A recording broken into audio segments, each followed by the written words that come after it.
United nations sustainable development solutions network Bharat 140 స్థానం ఉంది. గతంలో లాస్ట్ 133 ఉండేది. ప్రజెంట్ అయితే ఉంది. మొదటి 5 స్థానాల్లో ప్రపంచ సంతోష సూచిలో ఉండేది ఏదంటే Finland, Denmark, Norway, Iceland, Netherland. ఈ కొన్నిలో ఒక చిన్న అంశం మనం దాన్ని డెవలప్ చేసుకుందాం. మార్చి 20 మనము అంటే 2 దినోత్సవాలు ఉంటాయి. ఐక్యరాజ్య సమితి ప్రకటించింది. ఒకటి ప్రపంచ పిచ్చుకల దినోత్సవం ఉంటుంది, ప్రపంచ సంతోష దినోత్సవం ఉంటుంది. ప్రపంచ సంతోష దినోత్సవం మార్చి 20, 2019 నాటి ఇతివృత్తం ఏదంటాడు? అదేంటంటే హ్యాపీయర్ టుగెదర్. హ్యాపీయర్ అంటే కలిసి టుగెదర్, కలిసి ఉందామని, సంతోషంగా కలిసి ఉందాం. హ్యాపీయర్ టుగెదర్ అనే మీనింగ్ తో ఒక వర్డ్ ఇవ్వడం, ఒక సెంటెన్స్ ఇవ్వడం జరిగింది. థీమ్ అనమాట. థీమ్ ఇది మార్చి 20, 2019 ప్రపంచ సంతోష దినోత్సవ ఇతివృత్తం ఏదంటే happier together. Happier together, happier together అనేది తెలుసుకోవాల్సిన విషయం. Happier together. తర్వాత ఇదే మన మార్చి 20 పిచ్చుకల దినోత్సవం అంటే ఐ లవ్ స్పారోస్ అనేది దాని థీమ్ గా ఉండడం జరిగింది. తర్వాత ప్రపంచ అవినీతి సూచిని విడుదల చేసే సంస్థ ఏదంటాడు? అదంటే ట్రాన్స్పరెన్సీ ఇంటర్నేషనల్ సొసైటీ. మన భారత్ ఎన్నో స్థానం ఉంది? అవినీతిలో 78వ స్థానం ఉంది. అయితే ట్రాన్స్పరెన్సీ ఇంటర్నేషనల్ విడుదల చేసిన ప్రపంచ అవినీతి సూచిలో మొదటి 5 స్థానంలో ఉన్నవి ఏమంటే Denmark, New Zealand, Finland, Sweden, Switzerland గుర్తుపెట్టుకోవాలి. ఈ గవర్నెన్స్ సూచిని విడుదల చేసే సంస్థ ఐక్యరాజ్య సమితి. మరి 2019 ఈ గవర్నెన్స్ సూచిలో భారత్ 96వ స్థానం ఉంటే మొదటి 3 స్థానాలు ఏమంటే Denmark, Australia, south Korea. Denmark, Australia, south Korea. తర్వాత ఆవిష్కరణ సూచి లేదా ఇన్నోవేషన్ ఇండెక్స్ అంటాం. సూచిని 2018 సంవత్సరం విడుదల చేశారు. మరి ఆవిష్కరణ సూచి లేదా ఇన్నోవేషన్ ఇండెక్స్ ని విడుదల చేసే సంస్థ ఏంటంటే ఒక వరల్డ్ ఇంటెలెక్చువల్ ప్రాపర్టీ ఆర్గనైజేషన్. మరి మొదటి 3 స్థానంలో నిలిచిన దేశాలు ఏదంటే స్విట్జర్లాండ్, నెదర్లాండ్స్, స్వీడన్. భారతదేశ స్థానం ఎంతంటే 57వ స్థానం ఉంది. భారతదేశం ఎన్నో స్థానం ఉంది? 57వ స్థానంలో ఉన్నది. తర్వాత ప్రపంచ శాంతి సూచి అంటాం. ఈ యొక్క ఉగ్రవాద అంశాలను బేస్ చేసుకొని, ఇలాంటి వాటిని బేస్ చేసుకొని, ఉగ్రవాదము అలాంటి దాడి అలాంటి వాటిని బేస్ చేసుకొని ప్రపంచ శాంతి సూచిని ఒక ఇంటర్నేషనల్ ఎకనమిస్ట్ అండ్ పీస్ అనే సంస్థ దీన్ని విడుదల చేస్తుంది. ఇంటర్నేషనల్ ఎకనమిస్ట్ అండ్ పీస్ అనే సంస్థ విడుదల చేస్తుంది. అయితే మరి ఈ ప్రపంచ శాంతి సూచిని విడుదల చేసే సంస్థ ఒక 2018 సంవత్సరం విడుదలైంది. ఈ సూచి విడుదల చేసే సంస్థ ఇంటర్నేషనల్ ఎకనమిస్ట్ అండ్ పీస్ అనే సంస్థ విడుదల చేస్తుంది. మరి ప్రపంచ శాంతి సూచిలో మరి మొదటి 3 స్థానాలు నిలిచిన దేశాలు ఏమంటాడు? అవి ఐస్లాండ్, న్యూజిలాండ్, ఆస్ట్రియా. ఐస్లాండ్, తర్వాత న్యూజిలాండ్ అండ్ ఆస్ట్రియా.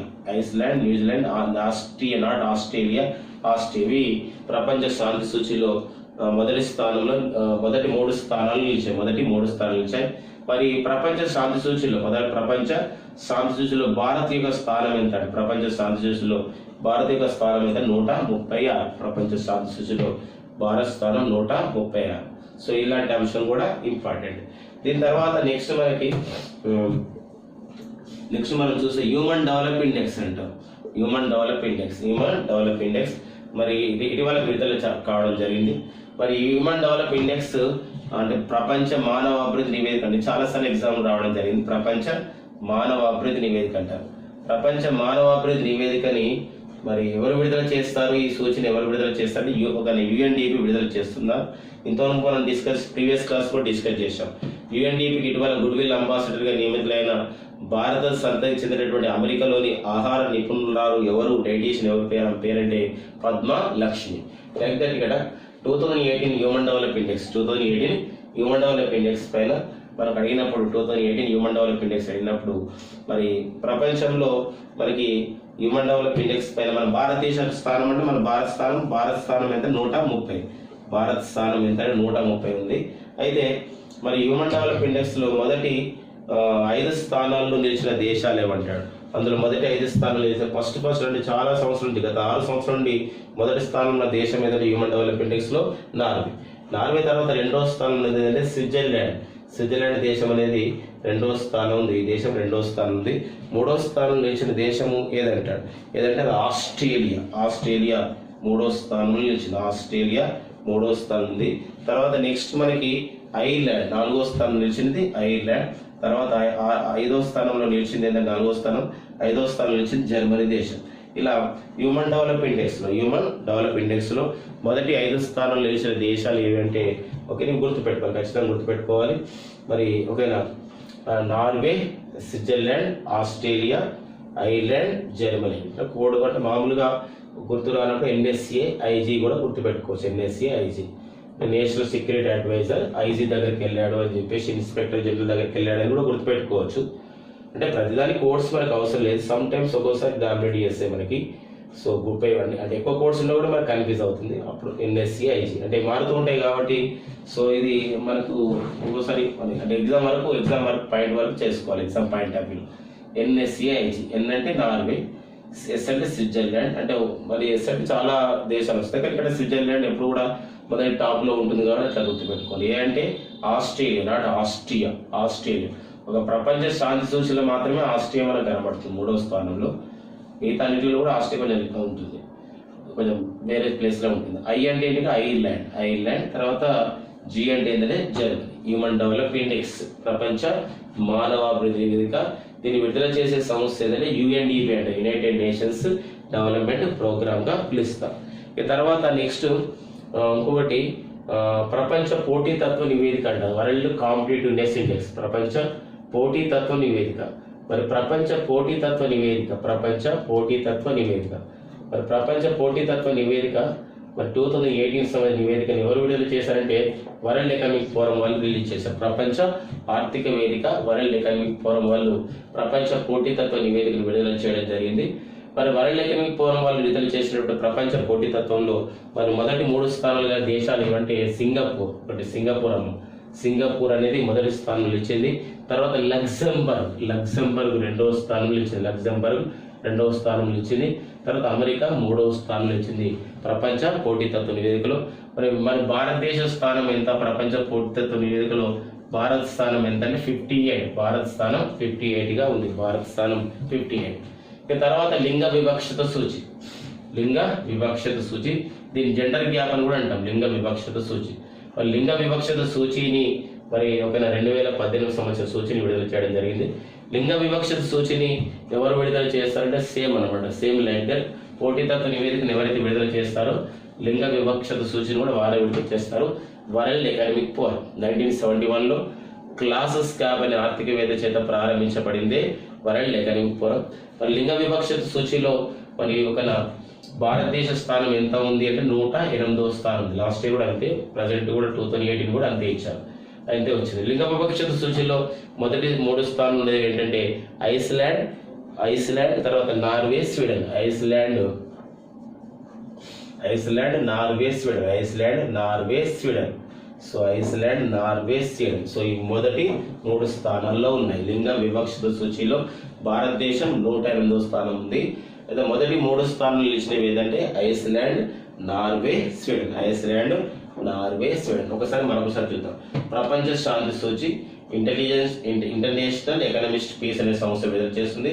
భారత్ స్థానం 136, శాంతి సూచిలో 136. ఐస్లాండ్, న్యూజిలాండ్, ఆస్ట్రియా మొదటి 3 స్థానాలు ఉన్నాయి. ప్రపంచ మానవాభివృద్ధి నివేదిక 2018 UNDP United nations development programme విడుదల చేస్తుంది. భారత స్థానం 130. అయితే మొదటి 5 స్థానాలు నిలిచినవి Norway, Switzerland, Australia, Ireland, Germany. ప్రపంచ పోటీతత్వ నివేదిక 2018 వరల్డ్ ఎకనామిక్ ఫోరం విడుదల చేస్తుంది. సింగపూర్, లగ్జంబర్గ్, అమెరికా మొదటి 3 స్థానాలు ఉన్నాయి. భారతదేశ స్థానం ఎంత అంటే 58. ప్రపంచ లింగ వివక్షత సూచి జెండర్ గ్యాప్ ఇండెక్స్ అంటాం 2018 వరల్డ్ ఎకనామిక్ ఫోరం విడుదల చేస్తుంది. భారత్ స్థానం 108. మొదటి 3 స్థానాలు నిలిచినవి ఏదంటే ఐస్లాండ్, నార్వే, స్వీడన్. సో దీని తర్వాత మరికొన్ని సూచనలు డిస్కస్ చేద్దాం. సులభతర వ్యాపార నిర్వహణ సూచి అంటాం. Is of doing business index అంటాం. ఇది ప్రపంచ బ్యాంక్ విడుదల చేస్తుంది. వివిధ దేశాల్లో వ్యాపార అనుకూలత ఎలా ఉన్నాయి, ఒక వ్యాపారానికి ఎంకరేజ్మెంట్ ఎలా ఉంది, ఇండస్ట్రియల్స్ పాలసీ అంటే ఎలా ఉన్నాయి, ఇలాంటివన్నీ కూడా అక్కడ దాన్ని బట్టి ప్రపంచ బ్యాంక్ ఈ నివేదికను తయారు చేస్తుంది. దీన్ని మనం ఏమంటామంటే సులభతర వ్యాపార నిర్వహణ సూచి అంటాం. మరి సులభతర వ్యాపార నిర్వహణ సూచి పైన మనం డిస్కస్ చేసినప్పుడు మరి సులభతర వ్యాపార నిర్వహణ సూచి 2018 పైన ఎవరు విడుదల చేశారు దీన్ని అంటే వరల్డ్ బ్యాంక్ విడుదల చేస్తుంది, ప్రపంచ బ్యాంక్. సో ప్రపంచ బ్యాంక్ ఇటీవల రాజీనామా చేసినటువంటి అధ్యక్షుడు ఫిబ్రవరి 1, 2019 నుండి అతను పదవి బాధ్యతలు తన పదవి బాధ్యతకు రాజీనామా చేయడం జరిగింది. ప్రపంచ బ్యాంక్ అధ్యక్షుడిగా జిమ్ యాంగ్ కిమ్ ఈ రాజీనామా చేసిన ప్రపంచ బ్యాంక్ అధ్యక్షుడిగా రాజీనామా చేసిన జిమ్ యాంగ్ కిమ్ స్థానంలో ఇటీవల కొత్త అధ్యక్షుడిగా నియమితులైన వారు ఎవరంటే అతనే డేవిడ్ మల్పాస్ అనే అంశం గుర్తుపెట్టుకోండి. సో అయితే మరి is of doing business index లో మరి మొదటి 5 స్థానాలు నిలిచిన దేశాలు ఏవంటే ఒకటి న్యూజిలాండ్ మొదటి స్థానంలో ఉంది. మరి న్యూజిలాండ్ తర్వాత మరి ఒక 2వ స్థానం నిలిచింది ఏదంటే సింగపూర్ అనేది 2వ స్థానం ఉంది సులభతర వ్యాపార నిర్వహణ సూచిలో. సింగపూర్ తర్వాత నెక్స్ట్ మనకి చూస్తే డెన్మార్క్ మరి 3వ స్థానం ఉంది డెన్మార్క్. తర్వాత ఇంకొకటి హాంకాంగ్, తర్వాత 4వ స్థానం హాంకాంగ్. మరి 5వ స్థానంలో నిలిచింది ఏదంటే కొరియా దేశం అనేది 5వ స్థానంలో నిలిచింది అనమాట. కొరియా దేశం 5 అంటే ఈ సౌత్ కొరియా అనేది 5వ స్థానంలో ఇవ్వడం జరిగింది. సో ఇది మనం సులభతర వ్యాపార నిర్వహణలో ఎక్కువ మనకి ఏంటంటే 5 స్థానాలు 3 స్థానాలు కూడా అడుగుతున్నాడు, అట్లా కూడా గుర్తుపెట్టుకోండి. న్యూజిలాండ్, సింగపూర్, తర్వాత డెన్మార్క్. మరి భారతదేశ స్థానం ఎంత ఈ సులభతర వ్యాపార నిర్వహణ సూచిలో? మరి భారతదేశం అనేది ఎన్నో స్థానంలో ఉంది? భారతదేశం ఈ సులభతర వ్యాపార నిర్వహణ సూచిలో 77వ స్థానం ఉండదు. గతంలో 100 ఉండింది, దీనికన్నా ముందున్న సూచిలో. ఈ సూచిలో 2018 నాటికి 77 అంటే మన స్థానం అనేది మెరుగుపడుతుంది. ఒక ప్రపంచ వాణిజ్యము చాలా ఒక ఇంపార్టెన్స్ ఇస్తున్న మన భారతదేశం. పెట్టుబడులు రావడం, తర్వాత వివిధ పరిశ్రమలు ఆకర్షించడం, మేక్ ఇండియా లాంటి కార్యక్రమాల ద్వారా కూడా మనం ఎన్నో వాటికి ప్రోత్సాహాలు అనేది రావడం జరిగింది. సో ఆ క్రమంలోనే ఇక్కడ ఈ సులభతర వ్యాపార నిర్వహణ సూచిలో భారతదేశం యొక్క స్థానం అనేది మెరుగుపడడం జరిగింది. సో ఇది మెయిన్గా ఉన్నటువంటి కొన్ని రిపోర్ట్స్ విషయంలో. ఇంకొకటి అడుగుతాడు ఏంటంటే డెమోక్రసీ పైన కూడా అడుగుతున్నాడు ఈ మధ్యకాలం. అంటే వరల్డ్ డెమోక్రసీ ఇండెక్స్ అంట, ప్రపంచ ప్రజాస్వామ్య సూచి. ఈ ప్రపంచ ప్రజాస్వామ్యంలో ప్రజలు పాల్గొనే విధానం, దీనిపైన మనకి ఈ సూచిని తయారు చేస్తారు. ఈ ప్రపంచ ప్రజాస్వామ్య సూచిని తయారు చేసే సంస్థ ఏదంటే ఎకనామిస్ట్ ఇంటెలిజెన్స్ యూనిట్ అనే సంస్థ, EIU అంటారు. ఎకనామిస్ట్ ఇంటెలిజెన్స్ యూనిట్ అనే సంస్థ. మరి ప్రపంచ ప్రజాస్వామ్య సూచిలో మొదటి 3 స్థానాల దేశాలు ఏమంటే మొదటి 3 స్థానాల దేశాలు ఒకటి ఫిన్లాండ్ ఒకటి మొదటి స్థానం ఉంది. తర్వాత డెన్మార్క్ అనేది 2వ స్థానం ఉంది. Finland, Denmark. ప్రపంచ ప్రజాస్వామ్య సూచి క్షమించండి. సో ప్రపంచ ప్రజాస్వామ్య సూచిని తయారు చేసే సంస్థ ఏదంటే ఎకనామిస్ట్ ఇంటెలిజెన్స్ యూనిట్. ప్రపంచ ప్రజాస్వామ్య సూచిలో భారతదేశం ఎన్నో స్థానం ఉందంటే లేటెస్ట్ ప్రకారం చెప్పినట్లయితే భారతదేశ స్థానం 41వ స్థానం ఉంది ప్రపంచ ప్రజాస్వామ్య సూచిలో. మరి ప్రపంచ ప్రజాస్వామ్య సూచిలో మొదటి 3 స్థానాలు నిలిచిన దేశాలు ఏమంటే Norway, Iceland, Sweden. So Norway, Iceland and Sweden ప్రపంచ ప్రజాస్వామ్య సూచిలో మొదటి 3 స్థానాలు ఉండడం జరిగింది ప్రపంచ ప్రజాస్వామ్య సూచి. సో ఈ అంశాన్ని మనకి ఇంపార్టెంట్ గా గుర్తుపెట్టుకోండి, ప్రపంచ ప్రజాస్వామ్య సూచి. So next hunger index. Hunger అంటే ఆకలి సూచి. ఈ ప్రపంచ ఆకలి సూచి 2018. మరి ప్రపంచ ఆకలి సూచిని విడుదల చేసే సంస్థ international food policy and research institute. International food policy research institute అనే సంస్థ ప్రపంచ ఆకలి సూచిని విడుదల చేస్తుంది. ఇందులో మన భారతదేశ స్థానం ఎంత? మన భారత ఏ స్థానంలో 103 ఉంది. అయితే 103 మన భారతదేశ స్థానం.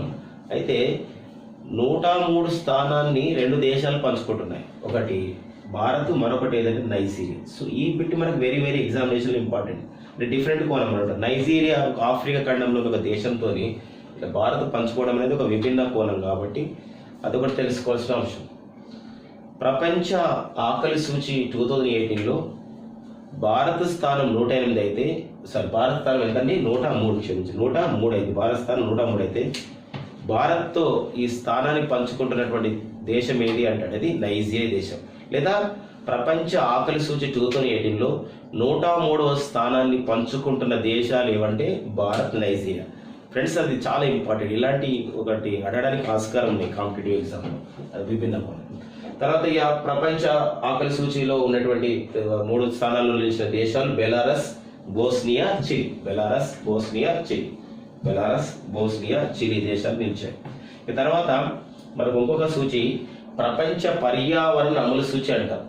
ఒక ఎన్విరాన్మెంటల్ పర్ఫార్మెన్స్ ఇండెక్స్, ప్రపంచ పర్యావరణ అమలు సూచి. ఈ ప్రపంచ పర్యావరణ అమలు సూచిని విడుదల చేసే సంస్థ వరల్డ్ ఎకనామిక్ ఫోరం అనే సంస్థ, ప్రపంచ ఆర్థిక వేదిక సంస్థ. భారతదేశం 177వ స్థానంలో నిలిచింది. 177వ స్థానంలో నిలిచింది.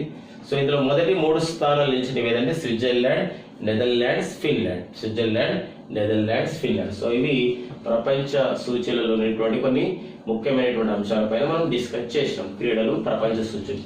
వీటితో పాటుగా క్రీడలు, ప్రపంచ సూచీలతో పాటుగా క్రీడలు, ప్రపంచ సూచీలతో పాటుగా క్రీడలు, ప్రపంచ సూచీలతో పాటుగా ప్రపంచ సూచీలు, క్రీడలు, ప్రపంచ సూచికలతో పాటుగా సో ఈ జనవరి, ఫిబ్రవరి, మార్చి 2019 సంబంధించినటువంటి ఇంపార్టెంట్ డేట్స్ అండ్ థీమ్స్ పైన కూడా డిస్కస్ అండ్ ఇట్స్ థీమ్స్, వాటి యొక్క థీమ్స్, ఇతివృత్తాలు ఏమి ఇచ్చాడు, ఇతివృత్తం అనేది అడుగుతున్నాడు ఈ మధ్యకాలం. గతంలో కూడా చాలా ఎగ్జామ్లు కూడా అడిగాడు ఇతివృత్తాల పైన. ఏమని అడిగాడంటే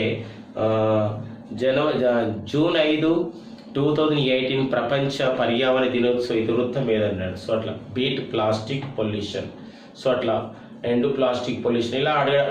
అంటే విభిన్న end plastic pollution, beat plastic pollution, లేదా encourage the discourage the plastic pollution, like that అట్లా ఆప్షన్స్ ఇవ్వడం జరిగింది. కాబట్టి రైట్ ఆన్సర్ ఏంటంటే జూన్ 5, 2018 నాటి ప్రపంచ పర్యావరణ దినోత్సవ ఇతివృత్తం ఏదంటే beat plastic pollution, beat plastic pollution. అదే మళ్ళీ ఏప్రిల్ 22, 2018 నాటి ప్రపంచ దరిద్ర దినోత్సవం ఇతివృత్తం ఏదంటే అది ఎండ్ ప్లాస్టిక్ పొల్యూషన్. సో ఇట్లా అడుగుతున్నాడు. ఆ కోణంలో మనకు కొన్ని ఇతివృత్తాలపైన తెలుసుకుందాం. కొన్ని ఇతివృత్తాలు మనకి ఇంపార్టెంట్ ఇతివృత్తాలు కొన్ని డిస్కస్ చేసే ప్రయత్నం చేద్దాం. సో జనవరిలో ఉన్నటువంటి జనవరి 12 జాతీయ యువజన దినోత్సవం. దాని ఇతివృత్తం ఏమని ఇవ్వడం జరిగిందంటే let's bring change the world. Let's bring change the world. భారత ప్రభుత్వం ఇచ్చారు. Let's bring change the world. Let's bring change the world. అందరం కలిసి ప్రపంచాన్ని మార్దాము యువకులు అని చెప్పడం దీని యొక్క ఉద్దేశం అన్నమాట. జనవరి 12. అదే జనవరి 15 మనకు జాతీయ సైనిక దినోత్సవం అంటే నేషన్స్ ఫస్ట్ అనే నినాదంతో ముందుకు వెళ్తాం. అది ఒకటి. తర్వాత జనవరి 24 మనకి ఇంపార్టెంట్. చాలా దినోత్సవాలు ఉంటాయి కానీ ఇతివృత్తాలతో ఉన్న దినోత్సవం అని డిస్కస్ చేస్తున్నాం. జనవరి 24. ఈ జనవరి 24 జాతీయ బాలికల దినోత్సవం జరుపుకుంటున్నాం 2011 నుండి. మరి జాతీయ బాలికల దినోత్సవ ఇతివృత్తం ఏదంటాడు? జాతీయ బాలికల దినోత్సవ ఇతివృత్తం empowering the girls for the brighter tomorrow. Empowering the girls empowering అంటే వాళ్ళని సాధికారం చేయాలి. Empowering the girls for the ఎందుకోసం అంటే ఫర్ బ్రైటర్ టుమారో, ఒక మంచి భవిష్యత్తు గురించి, మన టుమారో రేపటి తరం గురించి, రేపటి భవిష్యత్తు గురించి వాళ్ళని ఏం చేయాలి, ఎంపవరింగ్ చేయాలి అని చెప్పడం దీని ఉద్దేశం. సో ఇందులో గర్ల్స్ అనే పదం ఉంది కాబట్టి జాతీయ ఓకేనా బాలికల దినోత్సవం సంపుతుందని అట్లా గుర్తుపెట్టుకోవాలంటే ఎంపవరింగ్ గర్ల్స్ అంటే ఒకసారి మొత్తం సెంటెన్స్ గుర్తుపెట్టుకుని మనకు బాగుంటుంది. Empowering girls for brighter tomorrow. Empowering girls for brighter tomorrow. So ఇది. అదే జనవరి 25 జాతీయ ఓటర్ల దినోత్సవం అంటారు. పర్యాటక దినోత్సవం ఉంటుంది, ఓటర్ల దినోత్సవం ఉంటుంది. కానీ ఓటర్ల దినోత్సవం సందర్భంగా ఇవన్నీ కూడా 2019 సంవత్సరం. ఈ జనవరి 25 జాతీయ ఓటర్ల దినోత్సవం సందర్భంగా భారత ప్రభుత్వం, భారత ఎన్నికల సంఘం ఇచ్చిన నినాదం ఇతివృత్తం ఏదంటే no voter to be, no voter to be, voter to be, no voter to be left behind, no voter to be left behind and no voter to be left behind గా పిలుస్తుంది. No voter to be left behind అనేది 2019 జనవరి 25 జాతీయ ఓటర్ల దినోత్సవం యొక్క ఇతివృత్తం. తర్వాత next మనము ఫిబ్రవరిలోకి వెళ్దాం. ఫిబ్రవరిలో ఉన్న ఇంపార్టెన్స్లో థీమ్స్ ఉన్న ఇంపార్టెన్స్ అనమాట. ఫిబ్రవరిలో 2019లో themes, important dates with themes అనమాట. అంటే కొన్ని డేట్స్కి థీమ్స్ అని ప్రకటించలేదు, కొన్ని ప్రకటిస్తారు కాబట్టి ఫిబ్రవరి 2 ఇది చిత్తడి నేలల దినోత్సవం, తడి నేల దినోత్సవంగా వరల్డ్ వెట్లాండ్స్ డేగా పిలుస్తాం. మరి చిత్తడి నేల దినోత్సవం, తడి నేల దినోత్సవం ఫిబ్రవరి 2, 2019 నాటి ఇతివృత్తం ఏదంటే wetlands and climate change. Wetlands and climate change wetlands and climate change అనేది 2019 ఫిబ్రవరి 2 చిత్తడి నీళ్ళ దినోత్సవం యొక్క ఇది. అంతేకాకుండా మరి నెక్స్ట్ ఫిబ్రవరి 4 మరి ఫిబ్రవరి 4 మనం ఎలా జరుపుకుంటాం? ఫిబ్రవరి 4 అంటే ప్రపంచ క్యాన్సర్ అవగాహన దినోత్సవం. మరి ప్రపంచ క్యాన్సర్ అవగాహన దినోత్సవం ఇతివృత్తం ఏదంటే I am and I will అనేది ఇలా ఇవ్వడం జరిగింది. ఇక్కడ కూడా క్యాపిటల్ లెటర్ రాయడం జరిగింది వాళ్ళు. సో ఫిబ్రవరి 4 ప్రపంచ క్యాన్సర్ అవగాహన దినోత్సవం ఇతివృత్తం ఏదంటే I am and I will అనేది గుర్తుపెట్టుకోండి. I am and I will. దాంతో పాటుగా ఫిబ్రవరిలో ఒక ఫస్ట్ వీక్ ఉంటుంది. ఫిబ్రవరి 4 నుండి ఫిబ్రవరి 10 ఈ 2019 మనం ఎలా జరుపుకుంటాం అంటే నేషనల్ రోడ్ సేఫ్టీ వీక్, జాతీయ రోడ్డు భద్రత వారోత్సవాలు అంటారు. జాతీయ రోడ్డు భద్రత వారోత్సవాలు. మరి జాతీయ రోడ్డు భద్రత వారోత్సవాల యొక్క ఇతివృత్తం ఏదంటే జీవన్ సురక్ష సడక్ రక్ష. క్షమించండి, సడక్ సురక్ష. సడక్ అంటే ఏంటంటే బాట, రోడ్డు. సడక్ సురక్ష జీవన్ రక్ష. బాగినండమ్మ, జీవన్ రక్ష. ఇది ఒకసారి చూద్దాం. ఫిబ్రవరి 4 to 10, 2019 ఇది వారోత్సవాలు అంటారు. ఏ వారోత్సవాలు అంటే జాతీయ రోడ్డు భద్రత వారోత్సవాలు అంటారు. మరి జాతీయ రోడ్డు భద్రత వారోత్సవాల యొక్క ఇతివృత్తం ఏది 2019 అంటే సడక్ సురక్ష జీవన్ రక్ష. ప్రస్తుతం మరి జాతీయ రోడ్డు భద్రత అవగాహన ప్రచారకర్తగా ఉన్నవారు బాలీవుడ్ నటుడు అక్షయ్ కుమార్. సో ఇలాంటి అంశం తెలుసుకోవాలి. ఇక తర్వాత ఫిబ్రవరి 13 ప్రపంచ రేడియో దినోత్సవం. ఒక డైలాగ్ టాలరెన్స్ అండ్ పీస్. ఈ ఫిబ్రవరి 13, 2019 నాటి ప్రపంచ రేడియో దినోత్సవ ఇతివృత్తం ఏదంటే డైలాగ్ మాట్లాడడం, టాలరెన్స్ అంటే ఓపిక ఉండడం, సారం ఉండడం, టాలరెన్స్ అండ్ పీస్ అనేది ఈ యొక్క ప్రపంచ రేడియో దినోత్సవ ఇతివృత్తం. ఎందుకోసం అంటే ఈ డైలాగ్ అనే దాంతో గుర్తుపెట్టుకోండి. అంటే ఇక్కడ డైలాగ్స్ సంభాషణ రేడియోలో ఉంటాయి కాబట్టి డైలాగ్స్, టాలరెన్స్, పీస్. ఎందుకో రేడియో అనే పదం మనకు కనబడడం లేదు కాబట్టి సో ఆ కోణంలో ప్రపంచ రేడియో దినోత్సవం అనేది. తర్వాత ఫిబ్రవరి 21 అంతర్జాతీయ మాతృభాష దినోత్సవం అంటారు. మరి మాతృభాష దినోత్సవం ఇతివృత్తం ఏదంటే indigenous language matter for development. Indigenous language అని గుర్తుపెట్టుకోండి. ఇండిజినస్ లాంగ్వేజ్ ఎందుకోసం ఉంటాయంటే ఫర్ మ్యాటర్ ఆఫ్ డెవలప్మెంట్. మనం డెవలప్ కావాలంటే ఈ యొక్క స్వదేశీ భాషలు అవసరం అని చెప్పడం దీని ఉద్దేశం.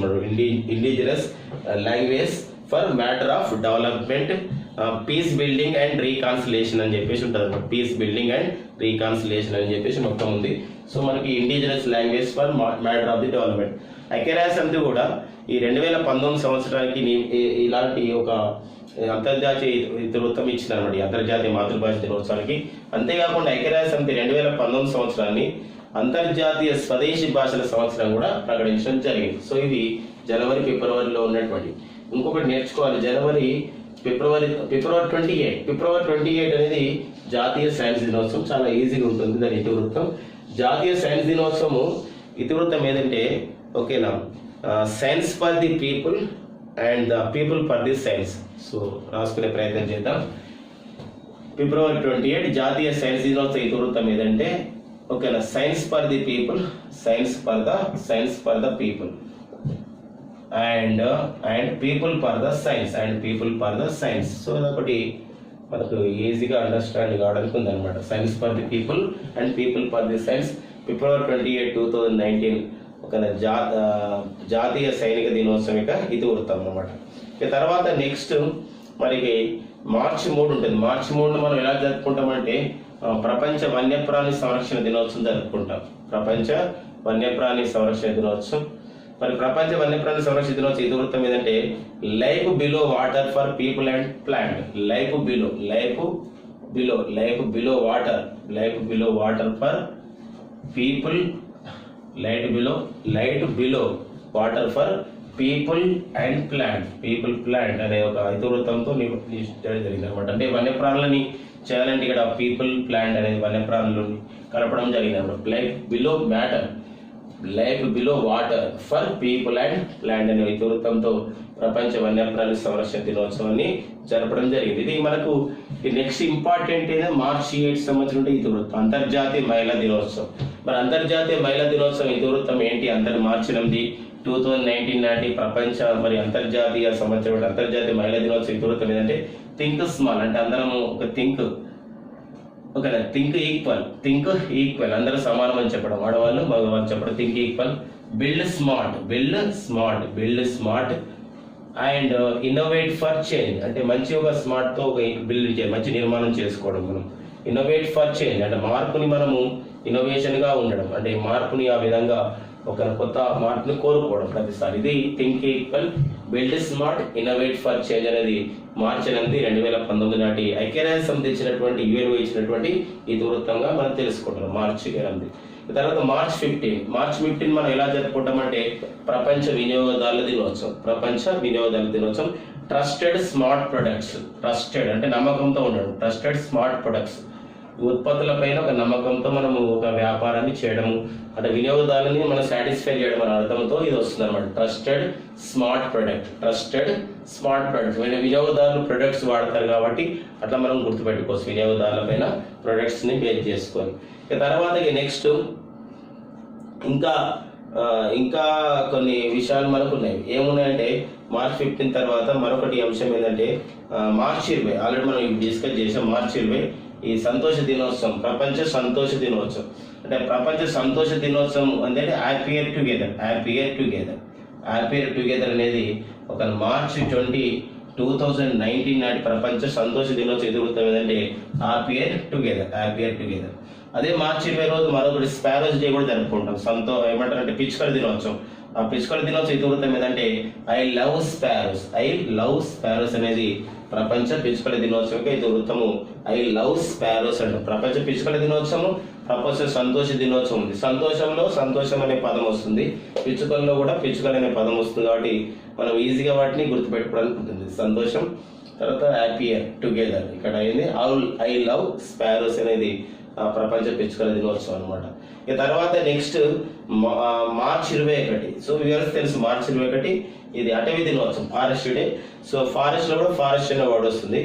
ఒక ఫారెస్ట్ అండ్ ఎడ్యుకేషన్. మార్చి 21 ప్రపంచ అటవీ దినోత్సవం ఇతివృత్తం ఏదంటే ఫారెస్ట్ అండ్ ఎడ్యుకేషన్, అంటే ఫారెస్ట్ ఉండాలి, అక్కడ విద్య ఉండాలి. అంటే ఏ విద్య అంటే ఫారెస్ట్ ను కాపాడే ఒక విద్య అవసరము, అది నేర్చుకోవడము, ఫారెస్ట్ ని కాపాడుకోవాలని ఒక అవగాహన అనేది ఉండడము, ఆ జ్ఞానం అనేది ఉండడము, దీనికి అర్థం అనమాట ఎడ్యుకేషన్ మార్చి 21. తర్వాత నెక్స్ట్ మార్చి 22 ఫ్రెండ్స్ మనకు తెలుసు, అది ప్రపంచ ఒక నీటి దినోత్సవం. మరి ప్రపంచ నీటి దినోత్సవం ఏంటంటే leave no one behind. Leave అంటే నివసించాలి, లీవ్ అంటే లీవ్ నో వన్ బిహైండ్, ఎవరు కూడా నీళ్లు లేకుండా ఉండలేము, దాని వెనకాల ఉండలేము అని చెప్పేసి దీని అర్థంతో ఇది రాయడం జరిగింది. Leave no one behind. Leave అంటే ఇక్కడ వాటర్ దినోత్సవంలో వాటర్ లేదు కాబట్టి చాలా జాగ్రత్తగా ఉండాలి, అది లేకుండా ఉండలేము అనే అర్థం. అంటే ఇది లేకుండా వాటర్ లేకుండా ఉండలేము. లీవ్ నో వన్ బిహైండ్ అని చెప్పేసి అర్థం. లీవ్ నో వన్ బిహైండ్ అనే అర్థంతో ఇది రావడం జరిగింది. ఈ తర్వాత మార్చి 23 ప్రపంచ వాతావరణ దినోత్సవం. ప్రపంచ వాతావరణ దినోత్సవం ద సన్ అంటే సూర్యుడు, ద ఎర్త్ భూమి, అండ్ ద వెదర్. సో ఇది ఈజీగా గుర్తుపెట్టడానికి ఉంటుంది. ఎందుకోసం అంటే వాతావరణ దినోత్సవం అంటే వాతావరణం అనే వర్డ్ ఉందన్నమాట, ఇందులో మాత్రం లేదు, కానీ ఇది ఇక్కడ వాటర్ అనేది లేదు. ఇక్కడ the sun, the earth and the weather అనేది దీని యొక్క అనమాట. ఇక తర్వాత నెక్స్ట్ సో ఇవి మెయిన్ అనమాట. ఇలాంటి ఇతివృత్తాలు మనము డిస్కస్ చేసుకునేది ఇంపార్టెంట్ అనమాట ఇది. సో తర్వాత నెక్స్ట్ ఇది ఇంకొకటి దినోత్సవం ఉంటుంది మార్చి 24 ఫ్రెండ్స్. మార్చి 24 అనేది వరల్డ్ ట్యూబర్క్యులోసిస్ అవేర్నెస్ డే, ప్రపంచ క్షయవ్యాధి అవగాహన దినోత్సవం.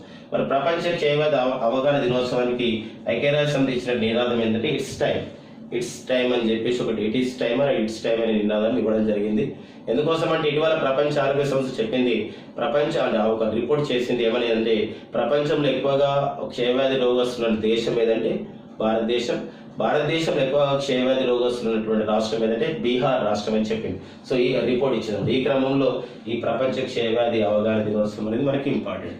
సో ఇలా ఈ యొక్క సంవత్సరం జనవరి, ఫిబ్రవరి, మార్చి 2019 సంవత్సరం అంతర్జాతీయ విషయాలతో పాటు క్రీడలు అనే విషయం చెప్పుకున్నాం. ముఖ్యమైన సూచనలు కానీ తెలుసుకున్న తర్వాత ఒక చివరిలో మనం important dates with themes in 2019 March వరకు ఉన్నటువంటి జనవరి, ఫిబ్రవరి, మార్చ్ 2019 ఉన్నటువంటి ఇతివృత్తాలపైన నేర్చుకున్నాం. ఇవి ఖచ్చితంగా ఎగ్జామ్లో మనకి ఇంపార్టెంటే. సో మనకి దీన్ని ఇలాంటి సంబంధించిన ఏవైతే మనకు యూట్యూబ్లో అప్లోడ్ అవుతున్నటువంటి ఈ యొక్క సత్య ఆన్లైన్ ఐఏఎస్ అకాడమీ పొందుపరుస్తున్నటువంటి ఇలాంటి వీడియోస్ చూడండి. వీటనికి ఎంతో శ్రమ అనేది ఉంటుంది. సో ఒక 1 అవర్ చెప్పడంలో అనేది అంటే ఆఫ్లైన్కి ఆన్లైన్కి ఉన్న వేరియేషన్ దయచేసి వ్యూయర్స్ గమనించండి. ఎందుకోసం అంటే ఇక్కడ చెప్పడం అనేది ఒక 1 అవర్లో దాదాపుగా చాలా మ్యాటర్ అనేది కవర్ అవుతూ ఉంటుంది. సో చాలా కారణాలు ఉంటాయి, చాలా ఒక సమాచార స్టేజ్ అవన్నీ అక్కడ ఉంటాయి. కాబట్టి మీరు పాజిటివ్గా చూడండి. ఇక్కడ మ్యాటర్ అనేది మనకు వెరీ వెరీ ఇంపార్టెంట్, కంటెంట్ అనేది ఇంపార్టెంట్. సో మనకు ఆఫ్లైన్లో ఆన్లైన్లో ఉన్న విషయాన్ని అది ఆ వేరియేషన్ చూసుకుంటూ పాజిటివ్గా ఉంటూ సో ఆ శ్రమను గుర్తించి మీరు కూడా చదవండి, మీరు కూడా హార్డ్ వర్క్ చేయండి. సో అది చేస్తే ఖచ్చితంగా మీకు విజయం అనేది దగ్గరకు వస్తుంది. సో మనము అవగాహన చేసుకునే ప్రయత్నం అనేది చేయాలి. సో మరిన్ని ఆన్లైన్ క్లాసెస్ గురించి మరియు సత్య ఆన్లైన్ ఐఏఎస్ అకాడమీకి సబ్స్క్రైబ్ చేయండి, సబ్స్క్రిప్షన్ తీసుకోండి. మీ విజయానికి ఖచ్చితంగా సత్య ఆన్లైన్ ఐఏఎస్ అకాడమీ క్లాసెస్ ఉపయోగపడతాయి. సో మరిన్ని వీడియోతో మరిన్ని నెక్స్ట్ క్లాస్లో మనం మీట్ అవుతాం. So this is Bhikshapathi. Thank you very much and thank you one and all the best.